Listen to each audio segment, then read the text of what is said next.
Olá! O relatório Focus do Banco Central desta segunda-feira reduziu para 1,23% a expectativa de crescimento do PIB brasileiro neste ano. Alguns analistas já falam em 1% e até em menos do que isso, o que, se confirmado, fará de 2019 o terceiro ano consecutivo de PIBinho, após 2 anos de recessão.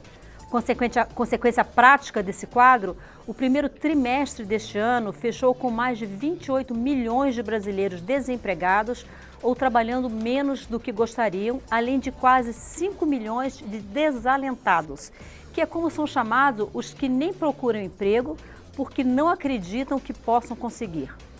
A reforma da Previdência é apontada como a bala de prata para tirar o país da UTI. Mas até que ela seja aprovada e mais, até que ela comece a produzir efeitos, o que fazer? Para responder essa pergunta, eu recebo hoje o economista e professor da Universidade Católica de Brasília, Marcelo Fisch, o deputado Enio Verri, do PT do Paraná, o deputado Alexis Fontaine, do Novo de São Paulo, e o gerente executivo da Unidade de Política Econômica da Confederação Nacional da Indústria, Flávio Castelo Branco. Eu começo com o professor Marcelo Fisch. Professor, como eu disse na abertura do programa, a reforma da Previdência vem sendo apontada como a bala de prata para tirar o país da UTI. Mas até que ela seja aprovada, eu repito a pergunta que eu coloquei na abertura, e até que ela comece a produzir efeitos, porque os efeitos não vão ser imediatos, me corrija se eu estiver errado, o que você pode fazer? Bom, eu sei que a reforma da Previdência está se jogando todas as fichas nelas, mas é importante a gente saber o seguinte: a gente está numa tempestade perfeita, né? A gente tem aí um baixo crescimento, a gente tem uma restrição orçamentária em nível federal e estadual também, né? A gente teve a PEC dos gastos aprovada sem a reforma da Previdência ter sido aprovada junto, né? Isso atrapalha fortemente o governo investir. Então, quer dizer, a situação está um pouco complicada, porque o investimento público, que ele é um grande motor da economia, né? É um dos grandes motores, além do consumo, né? E do comércio internacional, a gente está com essa dificuldade, né? O governo se encontra hoje com uma dificuldade muito forte porque tem limitações, né? Você tem aí as despesas previdenciárias crescendo e você não tem espaço. Por que eu acho assim, eu vou responder a sua pergunta, mas por que eu acho que a Previdência é realmente um grande passo? Porque ela, no curto prazo, ela não vai resolver o problema do rombo das contas, não vai. Né? Nem vai resolver todos os problemas da economia, mas ela vai dar um sinalizador, porque o investidor lá fora, ele sempre olha, ele vai observar o seguinte: se o Brasil aprovar a reforma, ele vai ter sustentabilidade futura nas suas contas, e muitos fundos de investimento lá fora, em Nova York, etc., eles vão entrar com recurso aqui, e eles entram lá na forma de equity, ou seja, de investir em empresas, né? Que é um capital barato para a empresa continuar investindo ou ampliar seu investimento. Então, essa sinalização, eu diria que é quase um feromônio econômico, a gente precisa de notícia boa, né? Que essa sustentabilidade futura, né? Mas no curto prazo, realmente, ela não vai resolver. Então, no curto prazo, eu acho que alguns avanços já foram feitos, né? Principalmente, eu acho que na parte do crédito, né? Hoje você tem uma dificuldade muito grande. Se você pegar 2012, né? Em 2012 a taxa Selic era 7,5. Hoje a taxa Selic está na casa de 6,5. E, por exemplo, o crédito ao consumidor, né? O crédito livre, né?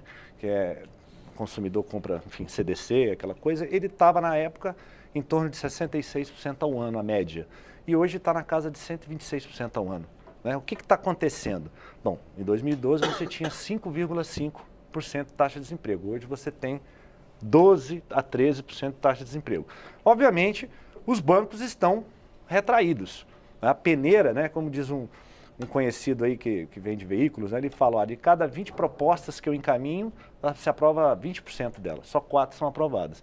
Então, essa peneira fina, que os juros em alguns segmentos que são imóveis e carros, veículos, etc., eles estão com um patamar mais ou menos parecido com 2012.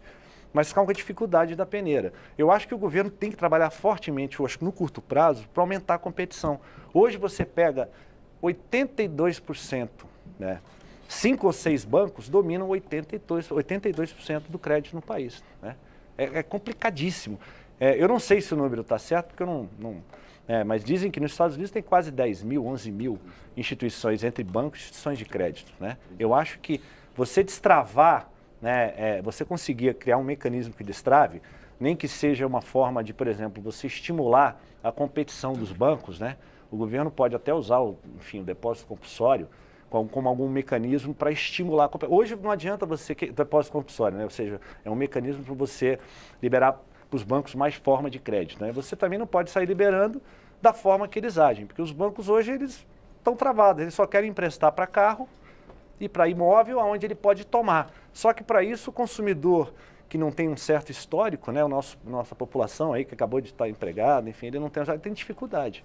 Então, eu acho que o crédito no curto prazo tem que se tomar medidas emergenciais para destravar esse crédito. O governo tomou uma, né, que foi a empresa, eu acho que criou a possibilidade de você criar uma empresa simples de crédito, né? Que é, por exemplo, se eu sou um pequeno poupador numa cidade pequena, posso criar minha microempresa para fazer emprestar, né? Enfim, isso não garante taxas boas, mas pode ser que talvez ajude um pouco a destravar isso aí. Flávio, o professor Marcelo Fisch comentou sobre a necessidade de aumentar a competição e sobre a importância da Previdência para os agentes econômicos entenderem que o Brasil tem mais estabilidade somente no médio e longo prazo, né?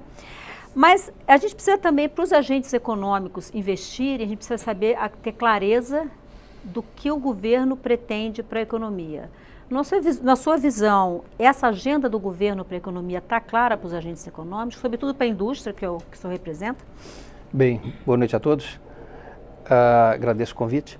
Nós temos hoje uma grande crise no Brasil que ela tem duas dimensões. Uma, vamos dizer assim, estrutural de longo prazo, né? Nós já estamos há 5 anos praticamente na crise, certo? Ou até que chegando mais.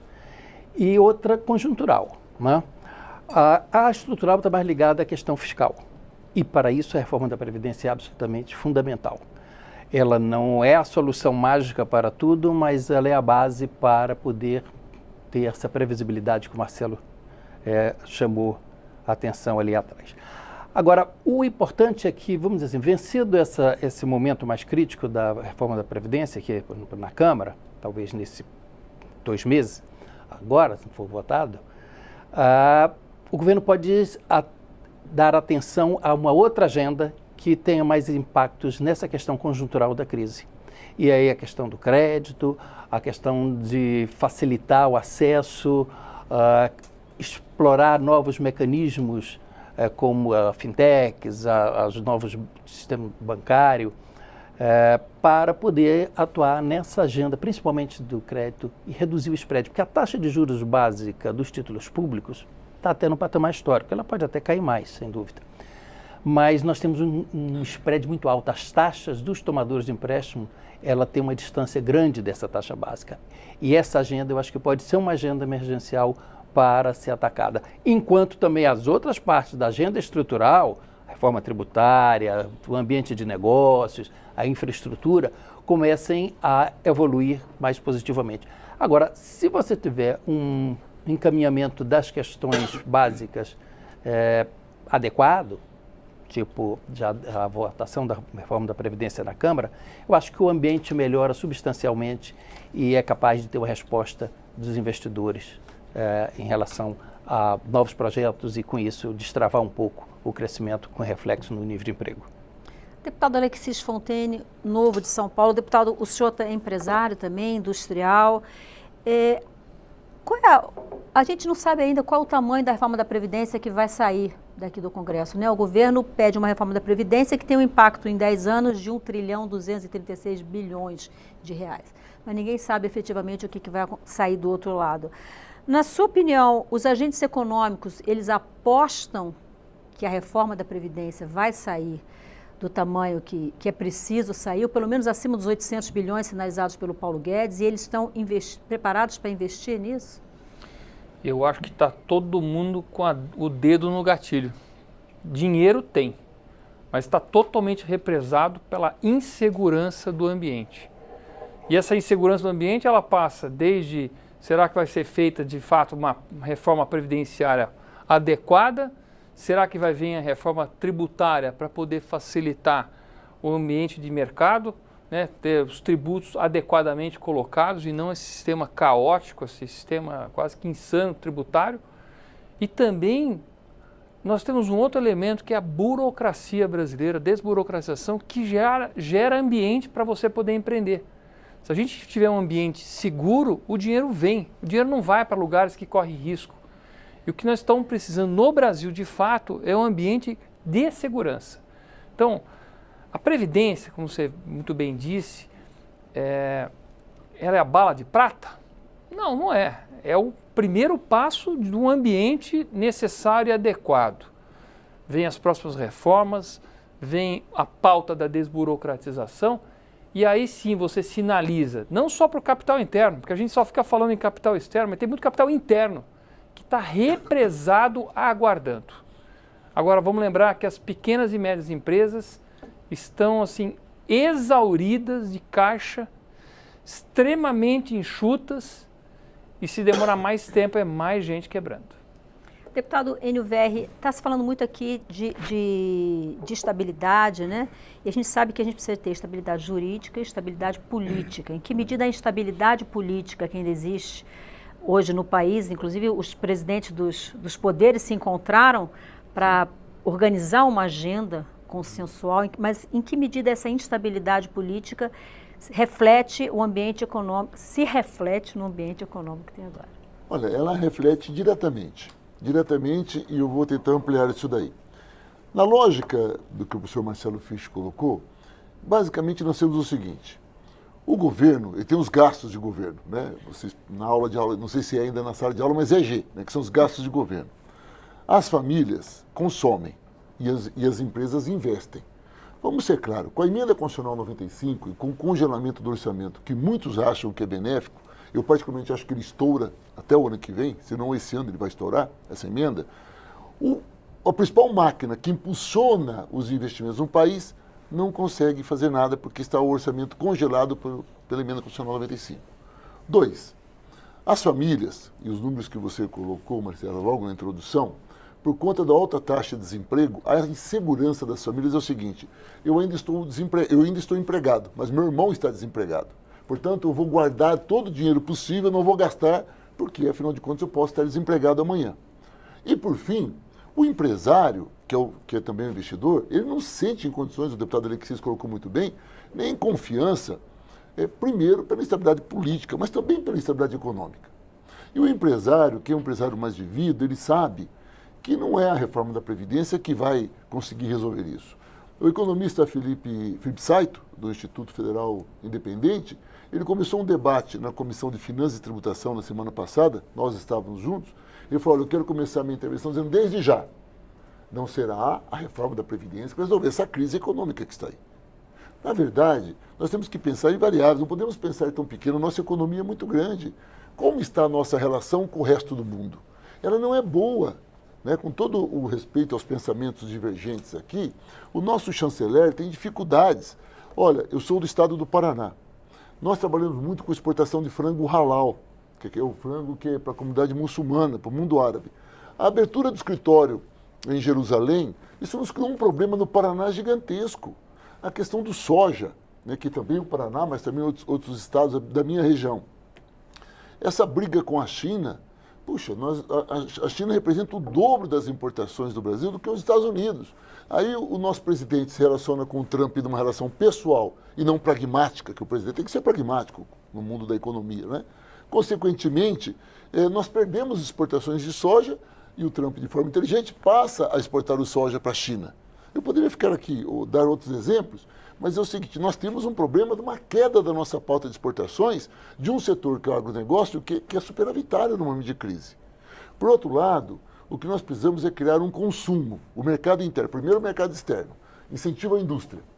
E, por exemplo, o que aconteceu no mandato passado do presidente Temer, de enfraquecer o BNDES, isso não ajuda a indústria, isso tira a segurança da indústria. E o BNDES sempre teve um papel estratégico. Então eu diria que nós precisamos, e vou dizer uma palavra aqui que talvez suja diferente aos ouvidos dos meus colegas aqui presentes, nós precisamos de um Estado que seja um pouco mais ágil e faça uma intervenção mais clara. Jogar todas as fichas para a reforma da Previdência.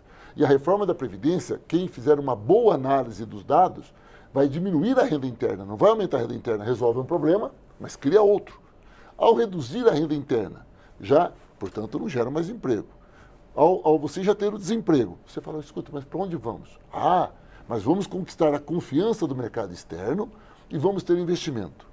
O investimento direto estrangeiro é o que nos interessa. O especulativo não nos interessa, porque o especulativo vem por conta da taxa de juros. O investimento direto estrangeiro, ele é uma armadilha, ele tem dois lados. Na teoria, ele é perfeito, porque traz tecnologia, traz mais empresas, gera emprego, paga mais tributos. Na realidade, não é só o Brasil que passa por uma crise, o mundo capitalista passa por uma crise. Com essa crise que nós vivemos aqui, esse investimento direto estrangeiro não vai vir na abertura de novas empresas, vai vir na compra das empresas existentes, como foi no governo do Fernando Henrique Cardoso.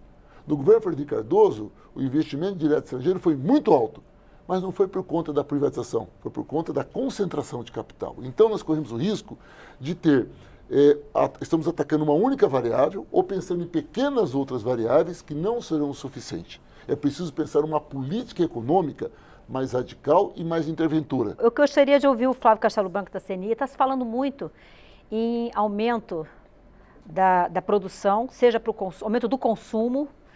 O deputado Enio Verri fala da necessidade de aumentar as exportações, da necessidade de se fazer, inclusive, uma política de relações externas que viabilize isso. Mas, assim, nós ficamos em 2014, a gente cresceu, se me falha a memória, 0,1, ou seja, ficou de lado. 2015 e 2016 caímos 3,5 em cada um desses anos. 17 e 18 crescemos 1,1. A indústria está em stand-by há muito tempo. A indústria tem condições de responder a essa demanda? Porque senão a gente vai ter um outro problema, a gente vai ter inflação. Né? Bem, a crise é longa, como eu disse. No caso da indústria, ela até se materializou primeiro do que a queda do PIB, né? Ela já vem de antes, as dificuldades do setor industrial, a questão da competitividade, principalmente com os produtos asiáticos, mas nós temos uma certa capacidade ociosa que, fruto desse baixo crescimento dos últimos anos, que pode ser estimulada. É claro que isso tem limite, porque até a própria capacidade, ela também se deprecia com o passar do tempo. Fica defasada tecnologicamente, em alguns casos, as pessoas de produtos... contratar pessoas... Contratar até você encontra.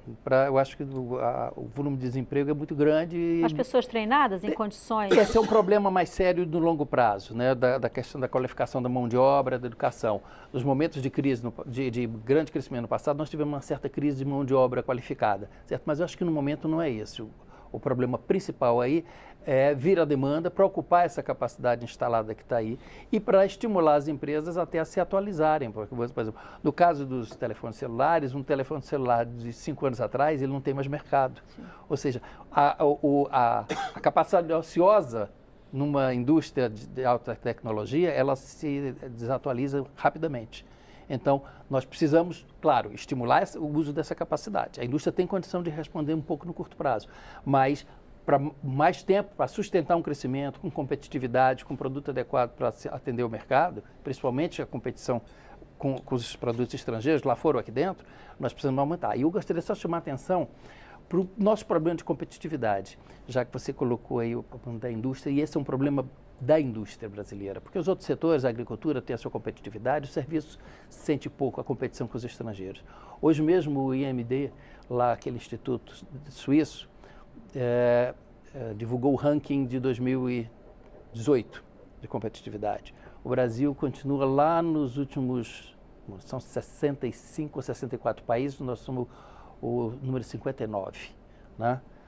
Praticamente não mudamos. Nós precisamos dar um salto, certo? Para voltar a ter uma expressão forte, principalmente no mercado internacional, como, de certo modo, algumas décadas passadas nós já tivemos, é preciso dar um salto na competitividade, uma melhoria crucial, grande no ambiente de negócio. Isso se faz, evidentemente, com reformas, mas reformas substantivas. O deputado já chamou a atenção ali da reforma tributária, ela é crítica para a competitividade dos produtos brasileiros, para simplificar a vida das empresas, né? Reduzir o número de tributos, um tributo mais fácil de ser apurado e recolhido. A burocracia tributária mata as empresas, certo? A burocracia chata para o indivíduo, para a pessoa física, é a fila, o tempo que ele perde. Para a empresa é mortal, porque é custo. Isso passa por preço, você perde o seu mercado. Então, essa agenda é importantíssima.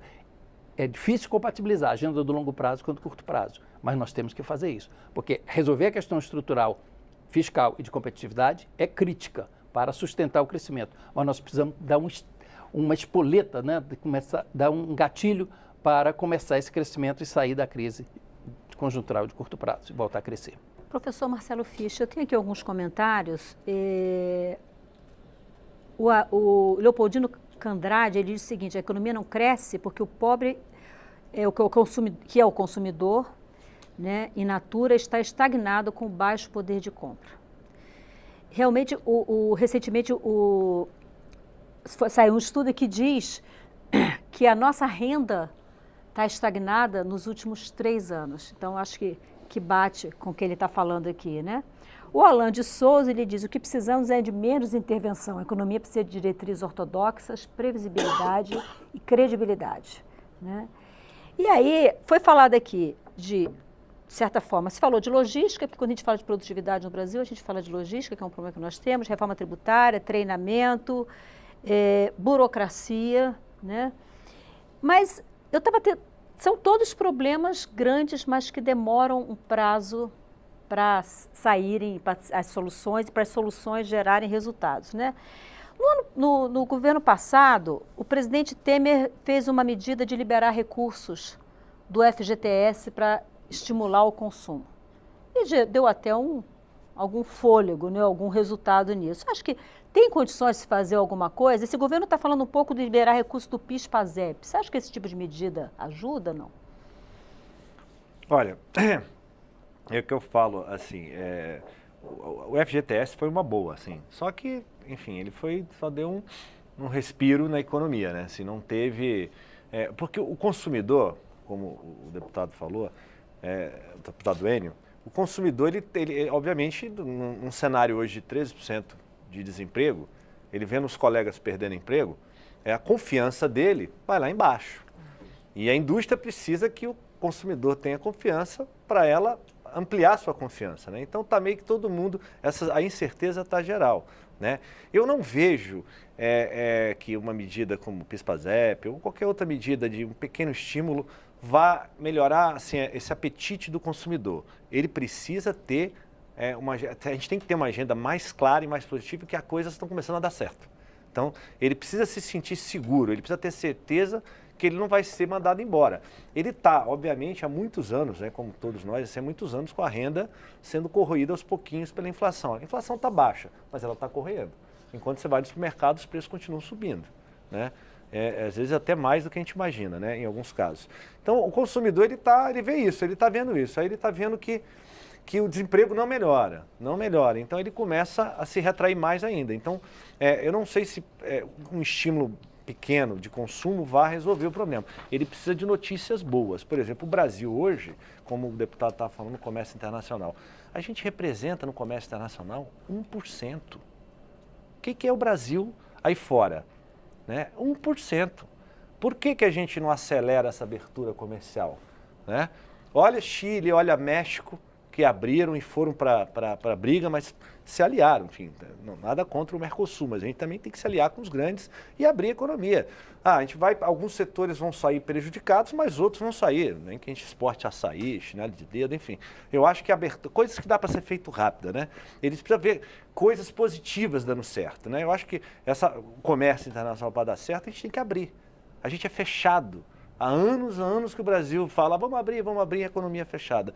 Esse protecionismo não é que vai salvar. Umas empresas ou outras vão sofrer com essa abertura, mas outras vão nascer com essa abertura, né? Então, eu acho que essa é uma medida muito importante no curto prazo, né? E o investimento público hoje, né? O investimento público hoje é menos de 1%. Se você comparar com qualquer país da Europa, ou até colegas nossos aqui do Chile, etc., é 0,30% do PIB. Gente, é 27 bilhões, isso não é nada, né? E o investimento público, ele é importante para estimular a economia. Tanto o investimento público quanto os programas sociais, eles têm um efeito multiplicador fiscal muito positivo no emprego e na renda, né? É importante. Agora, realmente, o governo está amarrado. Mas, olha, a gente tem muita renúncia, né? Que o cidadão não sabe. O que é renúncia fiscal? O governo deu subsídios, isenções e renúncias de impostos para alguns setores. Isso também acho errado. Isso você pode resolver imediatamente. Tem cerca de 40 bilhões aí de subsídios explícitos que podem ser retirados e convertidos já em investimento público, né? Então, eu acho que a sociedade tem que decidir, olha, eu vou favorecer alguns setores da economia com subsídios ou com renúncias, ou vou tirar isso aqui, mas vou imediatamente colocar um investimento que tenha um efeito imediato e rápido na economia. Eu vou fazer um breve intervalo e na volta a gente vai falar sobre essa tentativa de redução dos subsídios. Já houve proposta nesse sentido, de reduzir isso, mas essas propostas não foram muito bem sucedidas aqui no Congresso Nacional. A gente vai voltar a falar isso na volta do programa. A gente volta já já, não saia daí.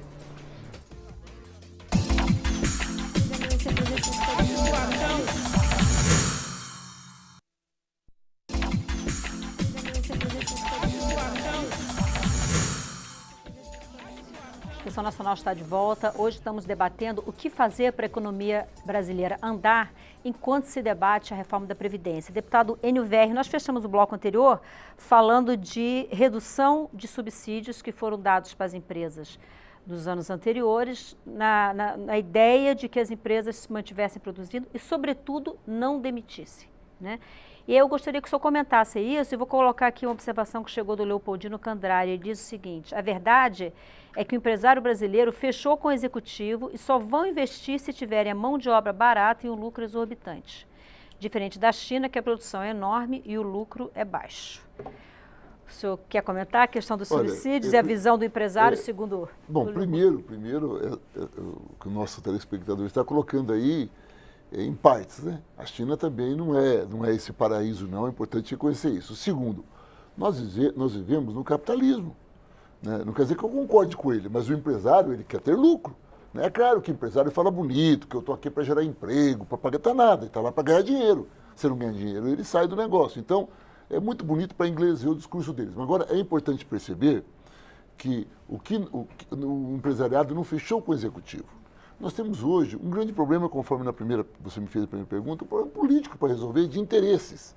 Ah, mas nós vamos ter um Estado liberal e o Estado liberal vai resolver isso. Nós não temos um Estado liberal, né? Infelizmente, setores do governo, como o ministro da Fazenda, ele é até ultraliberal, mas outros setores do governo nem sabem o que é liberalismo. Esse que é o problema. Aliás, isso é um problema. Eu me sinto à vontade de debater, por exemplo, com o deputado Alexis, e nós usamos muito bem, porque eu defendo o Estado interventor maior. Ele é o contrário. Só que, como nós sabemos, estamos falando, é possível, inclusive, sair acordos. Quando não há capacidade de entender, como que saem acordos? Então, dentro desse cenário, é que eu digo que não é tão simples. Por exemplo, nós discutimos aqui nesse seu programa várias vezes, junto com o deputado Rauli, a reforma tributária. Isso. A reforma que está hoje para ser votada, que é a reforma que tem o nome do deputado Baleia Rossi, do MDB, ela é uma reforma simplificadora, como o senhor disse. É uma reforma seguinte, que ameniza o fluxo de papéis, mas não muda a injustiça tributária, de maneira nenhuma inverte a prioridade. O resto do mundo tributa a renda, não tributa o consumo. O Brasil tributa o consumo, não tributa a renda. Logo, se você tributa o consumo e as pessoas que ganham menos pagam muito imposto, e quem ganha menos gasta tudo que ganha no consumo, você privilegiando quem ganha mais poupa, automaticamente se reduz o consumo. Então, hoje, esse modelo tributário precisa urgentemente ser modificado. A grande questão é, a gente faz isso de uma única vez? Não é simples, nós temos que construir uma transição. Agora, se tem uma coisa que é importante, é aproveitar a crise para as mudanças mais estruturantes. Essa crise é um bom momento para sairmos do debate só da simplificação tributária, para ir do fato seguinte: nós temos que resolver a crise que nós temos. Nós precisamos girar o mercado interno, para isso precisa ter dinheiro circulando. E não é isentando lucros e dividendos. Não é fazendo com que ganha muito, não pague imposto nenhum, e quem ganha pouco pague muito imposto, que você vai girar a economia. E é assim a política tributária brasileira. Um outro aspecto que eu gostaria de dizer aqui é que a desoneração, ou subsídios, como você queira, o número é um pouco maior, professor. É 340 milhões ao ano. Ao ano, o debate que nós temos. Tanto eu como o deputado Alexis fazemos esse debate semanalmente. É preciso urgentemente resolver isso. Por quê? Eu vou dar um exemplo do governo que eu defendi, até para ser mais justo. A presidenta Dilma deu aquela desoneração da folha para 26 setores. Qual era o acordo? Aumentar a competitividade, gerar mais emprego, tá? Inserção internacional, porque aumentar a competitividade é inserção internacional. Com exceção de calçado e confecção, que não ampliou nada, mas sobreviveu devido à concorrência internacional. E TI, tecnologia de informação, que de fato foi, todos os outros transformaram, sabe o quê? Em lucro líquido. Pegaram para eles o dinheiro. Então, na verdade, nós temos que fazer um debate e tirar essa desoneração. Ou ela tem um papel social e cumpre esse papel, porque os empresários falam muito em competitividade, mas aí, quando chega a oportunidade, eles transformam em lucro. Como é que é isso? É igual, por exemplo, agora me parece que o Banco Central está falando em reduzir de novo o depósito compulsório. Isso. Pô, isso é uma ótima notícia, porque se diminuir o depósito compulsório, é mais dinheiro no mercado para oferecer para as empresas, para os consumidores, para o dinheiro voltar a girar. Só que isso já aconteceu no passado. E o que aconteceu? Os bancos pegaram o dinheiro do depósito compulsório e reaplicaram em papel, que virou papel. 5, 6 bancos, né? Exatamente. Então, você pode fazer isso, mas você tem que reduzir. Por exemplo, você reduz o compulsório, mas tem que ter algum toma lá da cá. O governo está falando, olha, então é o seguinte, isso vai ser para bancos pequenos, por exemplo, Sim. ou então vamos criar um índice de competitividade. Não pode ser dessa forma como grande é feito questão, no passado, né? Para encerrar, eu concordo com você. A grande problema é que nós temos uma situação de oligopólio dos bancos. A taxa de juros desses bancos é altíssima. E olha, para quem está me assistindo, é surpreendente. O imposto efetivamente pago pelos 5 maiores bancos do Brasil o ano passado foi menos de 8%. Ninguém dessa sala aqui paga menos de 20% de impostos, quaisquer que sejam. Os bancos pagaram menos de 8% de imposto, segundo dados oficiais. É só juntá-los. Então, a reforma tributária, contribuição social sobre o lucro líquido dos bancos, olha, isso é um absurdo de aumentar de 15 para 20, porque os bancos vão repassar.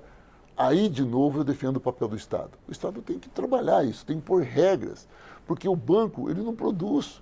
Quem produz é a indústria, o comércio, a agricultura. Esses têm que ter incentivos. E alguém tem que financiar esse incentivo. E não pode ser os trabalhadores nem os consumidores. Quem financia o incentivo é quem tem muito lucro, paga mais imposto, para os outros setores também crescerem. Então, me parece que é esse o desafio nosso. É a gente pensar no longo prazo, mas agir imediatamente. Senão, nós não teremos o longo prazo. O Keynes, né, que é um dos grandes pensadores da economia, dizia que a longo prazo todos estaremos mortos. Sem querer ser muito pessimista, se nós não tomarmos uma atitude logo, corremos esse risco. Mas que regras o deputado sugere aí para esse tipo de intervenção com os bancos? Eu não entendi. Não, nós podemos determinar, nós temos condições de aplicar os impostos, nós temos condições de taxar o spread, porque o spread é o risco, né? Mas não é risco, é a taxa de monopólio. O risco se tivesse muitos bancos. Você disse, nos Estados Unidos são 3 mil bancos, 3 mil. Entre cooperativas e bancos? Tudo, 3 mil. Esses 3 mil bancos, eles disputam entre eles. Então aí pode ser o mercado. Hoje no Brasil, você não pode deixar isso solto, porque não tem disputa. O livre mercado existe para quem produz cenoura, para quem vende sandália, açaí, né? Mas o mercado financeiro não tem livre mercado. Portanto, quando não tem, cabe ao Estado interferir e garantir que a sociedade não tenha prejuízo com isso. Eu gostaria de ouvir o deputado Alexis Fontaine em relação a essa questão do papel do Estado, que está sendo muito colocado aqui, mas eu queria rapidamente explicar um pouco para quem nos assiste o que é o depósito compulsório. A gente vai lá, deposita dinheiro no banco, de uma maneira muito simples, deposita dinheiro no banco, uma parcela disso o Banco Central recolhe, para que esse dinheiro não fique todo disponível na economia e possa gerar um consumo excessivo. O que o Banco Central está dizendo é que a partir de julho vai liberar pouco mais de 8 bilhões de recursos do compulsório para aumentar a oferta de recursos, consequentemente aumentar o crédito para o consumidor e para as empresas. E o que está sendo dito aqui é que não obrigatoriamente os bancos vão fazer isso. Pode pegar esse dinheiro e comprar a título público e continuar oferecendo crédito. E aí eu quero ouvir o deputado Alexis Fontaine, do Novo, em relação a isso. Deputado, papel do Estado nessa história, eu sou que é industrial também, que está na outra ponta da história, né? Como é que faz para os bancos pegarem esse dinheiro e colocar efetivamente no crédito e não rolar a dívida, usar para rolar a dívida? Bom, eu se eu fosse banqueiro, eu ia querer maximizar o dinheiro. Então, o que vai acontecer? Se o mercado estiver bom para emprestar dinheiro para a produção, é lá que nós vamos fomentar. Agora, se o mercado tem uma insegurança muito grande, e até o Roberto Campos Neto fala isso nas várias apresentações dele, porque eu também sou o primeiro a botar o dedo na cara dos banqueiros e falar assim, por que é tão caro o custo do dinheiro no Brasil? Né? É concentração? Não é concentração? O que acontece? É monopólio? A gente tem essas dificuldades. E o que apresenta-se é que o Brasil tem a mesma concentração de bancos dos que vários países na Europa, inclusive a Alemanha. A Alemanha tem até maior concentração do que o Brasil. Aí, então, o problema não é esse. Então, o problema talvez seja porque não tem a recuperação dos créditos, que é o que eles mais apontam. Inadimplência elevada. Porque você empresta, a pessoa não consegue pagar e você não consegue fazer valer a garantia que foi dada para aquele empréstimo. Então, no Brasil, existe uma recuperação mínima e ainda essa recuperação mínima demora o dobro, 3 vezes mais do que os outros países. Então, os Estados Unidos têm um sistema de crédito, mas lá pode até sim, parecer desumano, mas a pessoa não pagou, ela perde mesmo bem. Perde o carro, perde a casa, perde o que for. E rapidinho. Mas tem um giro. Aí tem a questão de você ter a dinâmica do país. Também do mesmo jeito ele consegue outro crédito. Então isso, aparentemente, parece uma coisa muito ruim. Como que eu vou perder meu bem e tal? Uma pessoa que já ainda mais um país que as pessoas são pobres e quando elas compram alguma coisa, aquele patrimônio, ela quer ter aquele carro e aí não consegue recuperar o banco. O que acaba acontecendo? Menos crédito, mais custo do crédito. Um outro ponto que a gente estava falando muito sobre a discussão aqui é como que a gente injeta dinheiro na economia, né? Vai fazer liberação de fundo de garantia? Vai fazer liberação de PIS, PASEP? Isso é realmente assim, uma coisa pontual, não é um fluxo contínuo. O que nós precisamos é de um fluxo contínuo. Contínuo você vai fazer na geração de riqueza com empregos. Agora, quem que vai fazer investimentos na infraestrutura brasileira, nas indústrias?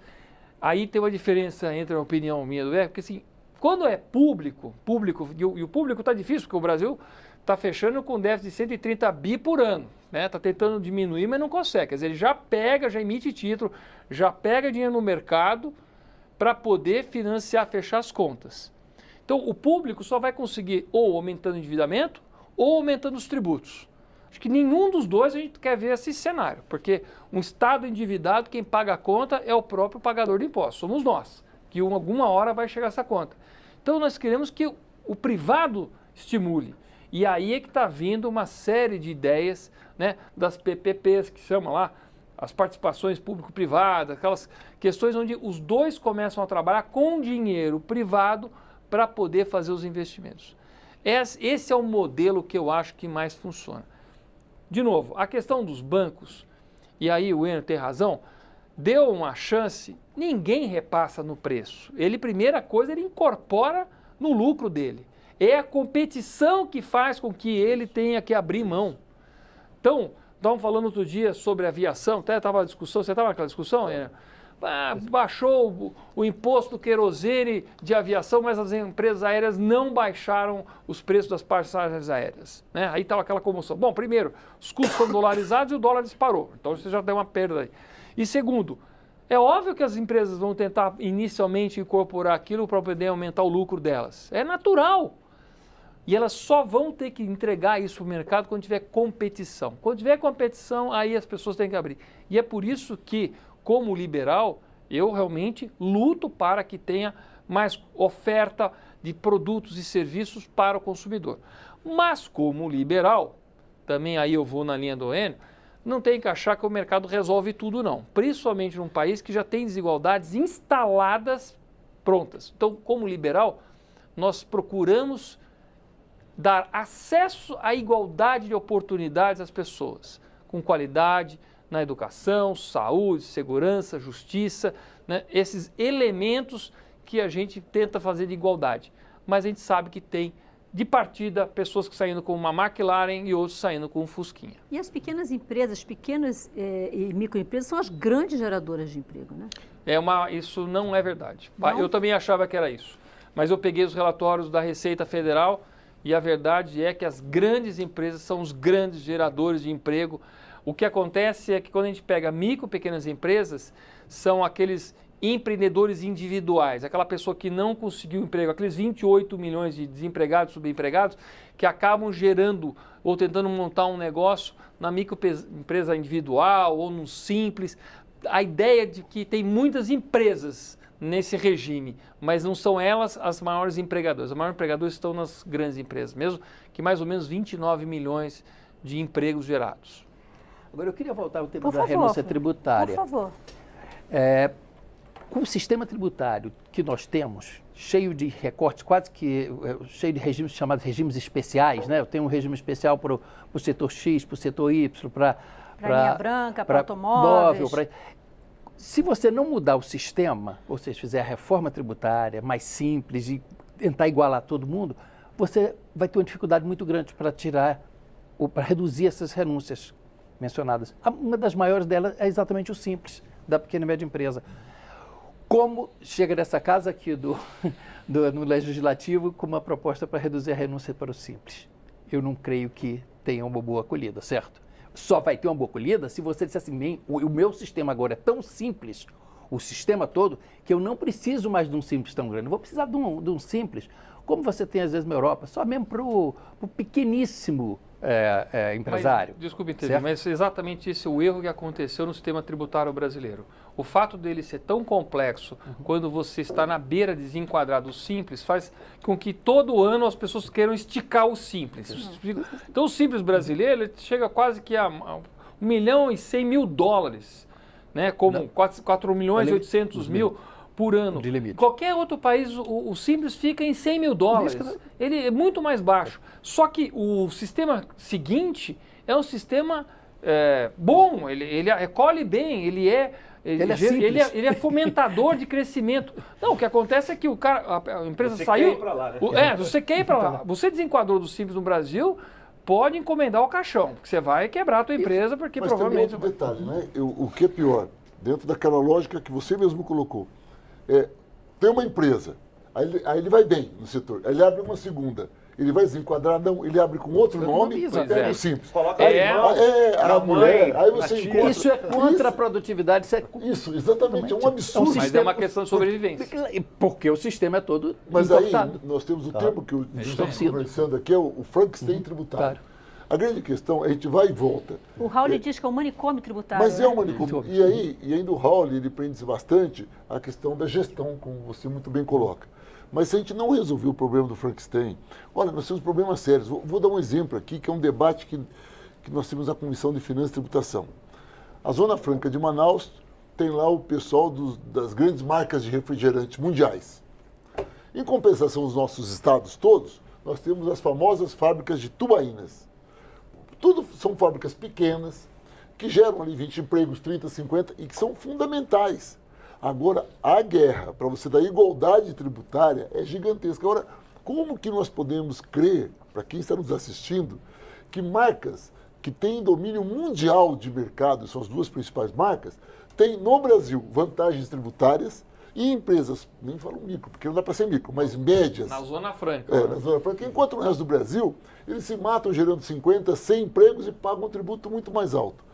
É uma contradição, um paradoxo, nós não podemos concordar com isso. Então, para falar em crescimento, em sair da crise, eu volto a dizer, é um olho, como é que é? É um olho no gato, olho no peixe. Nós precisamos olhar os nossos pés e imediatamente cobrar, todos nós, parlamentares, representantes da sociedade civil organizada, para que algumas mudanças estruturais ocorram, que a confiança seja construída. Em minha opinião, só a reforma da Previdência não constrói essa confiança, de jeito nenhum, e ao mesmo tempo, um projeto de 10 anos. A gente não pode pensar só no nosso mandato, não podemos pensar em 4 anos, porque ninguém faz mudança estrutural em 4 anos, nem prefeitura de cidade interior. Agora, deputado Verri, o senhor está aqui no segundo mandato? Segundo. Eu estou aqui há um pouco mais de tempo, eu estou aqui há pouco mais de 20 anos. Um pouco mais. 5 mandatos, vamos dizer assim. E a reforma tributária, ela é uma... parece que, eu não sei o que acontece, é que assim, ela não sai daqui. Né? Então você tem briga de Estado rico com Estado pobre, né? É dificílimo. O que você acha que pode acontecer nessa legislatura? É a crise? O que pode acontecer na legislatura que faça desencantar essa reforma tributária? A gente terminou a legislatura passada com um projeto aprovado na comissão especial. Acho que pela primeira vez você conseguiu aprovar o projeto da comissão especial pronto para ir a plenário. Sim. Semana passada foi aprovada na CCJ uma nova proposta de reforma tributária, e agora vai ser montada uma nova comissão especial de reforma tributária. Sim. Talvez não seja essa que o governo anseie, então talvez ainda venha uma outra proposta do governo. Né? Quer dizer, o que pode acontecer né, de alinhamento dos astros nessa legislatura que essa reforma tributária saia? Olha, primeiro, a proposta do deputado Baleia Rossi, ela é muito próxima da proposta cujo relator foi o ex-deputado Raul. Então, são muito parecidas. E ela está muito no campo do gerenciamento, da facilitação do processo tributário. Redução da burocracia. Que já é um avanço, né? Vamos reconhecer aqui, não vamos ficar aqui também achando que o mundo todo é... Então, é um avanço. Agora, nós devemos aproveitar essa oportunidade para ampliar isso.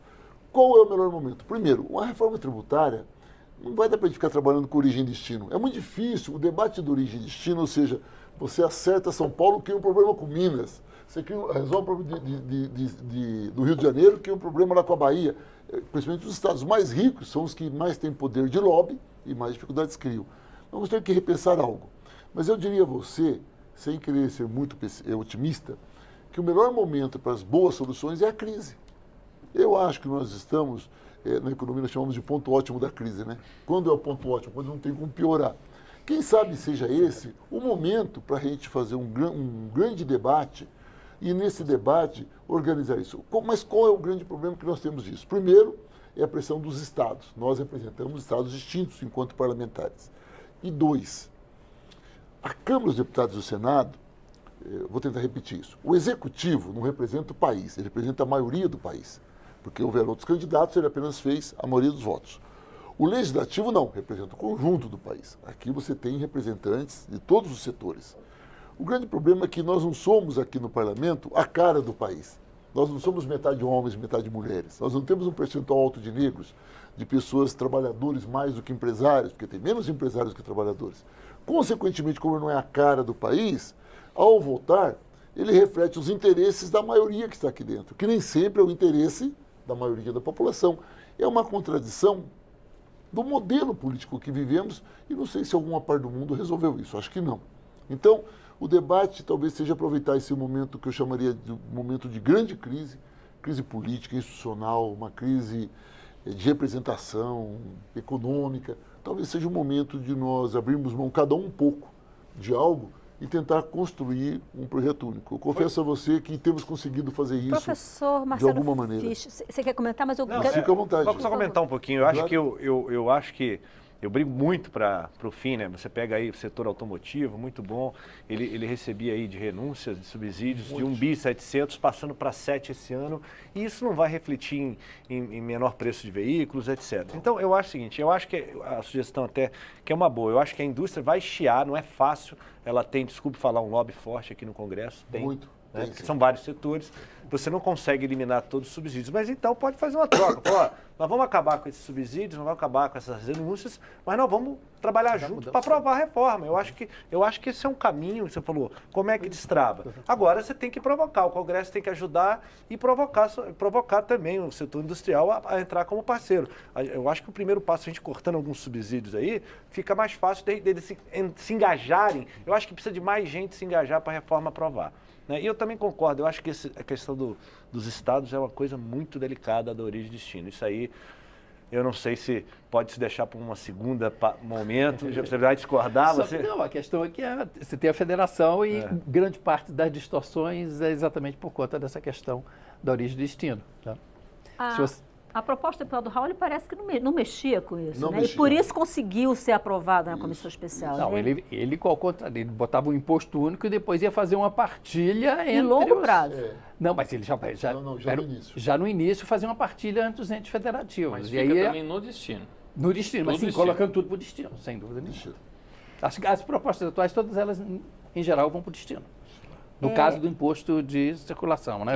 O IVA. Já que nós estamos falando da questão federativa, né, de briga entre os estados e tal, eu queria entrar na questão da situação fiscal dos estados também, né? Existe no governo um plano que está sendo pensado, chamado Plano Mansueto, né, que tem como objetivo viabilizar para que os estados tenham condições de tomar empréstimo com aval do Tesouro Nacional. Você acha que esse é um bom caminho?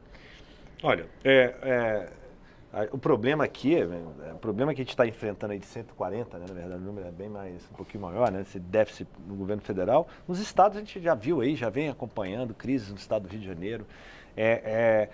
Só que esse ano, os estados esse ano, quando você tem um governo novo, né, o que todo governador faz quando entra?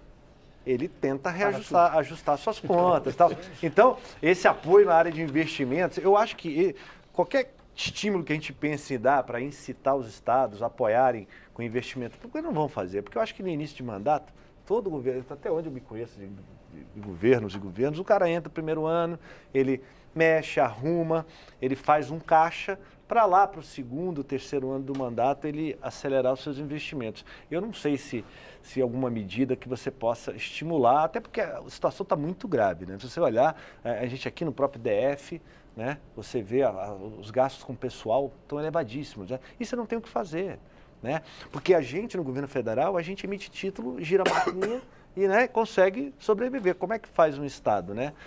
Se ele já está ruim, eu não vejo nenhum tipo de estímulo que possa apoiar os estados. Eu acho que os estados têm que fazer, nesse momento, é só arrumar casa. Mas olha só, o Plano Mansueto ele tem que ter uma contrapartida dos estados. Ou seja, os estados têm que se arrumarem. Lá, há 20 anos atrás, quando teve a renegociação da dívida dos estados, lá no governo Fernando Henrique, o governo federal assumiu a dívida dos estados e botou a finança dos estados em ordem, sem dúvida nenhuma. Depois começou a crescer principalmente o gasto com o pessoal e com a crise, com a parada do crescimento, evidentemente o trem saiu do trilho, certo? Os déficits apareceram. Só fazer um plano para recuperar momentaneamente as finanças dos estados sem um compromisso, por exemplo, com a reforma tributária, que tem a questão federativa que a gente acabou de discutir, a questão da Previdência, que tem um impacto na finança dos estados muito grande. Eu acho que tem que ser um momento para você tentar equacionar isso de uma forma ampla, certo? É mais ou menos esse tipo de acordo, uma palavra não pode não ser essa, mas que todos entrem com uma parte para ter uma solução. O parlamento é um lugar de construção de acordos. Né? Essa palavra parece estar sendo mal vista. Mas o parlamento é um lugar de construção de acordos. E o meu acordo é que eu preciso terminar o programa agora. Então, não tenho mais tempo. Um minuto. Em 96, quando ocorreu esse acordo... Pois é. Mas aqueceu, mas a crise continua.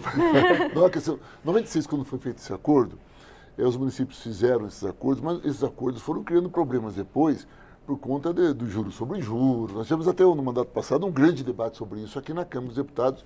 Isso, a metodologia criou grandes problemas. Agora, na verdade, assim, olhando um pouco, eu já fui secretário de Estado do Planejamento também, posso lhes afirmar que todos os estados, inclusive o estado rico como o meu, claro que está equilibrado porque pegou o fundo de previdência dos servidores e resolveu, mas resolveu. Aqui também. Pegou o meu fundo lá com o professor estadual Deputado, lá e tirou no fundo. Mas é o seguinte, não há como não fazer imediatamente alguma coisa. Nós temos estado como o Rio Grande do Norte que está com 4 folhas de pagamentação. Então, temos que fazer urgente. Encerrei.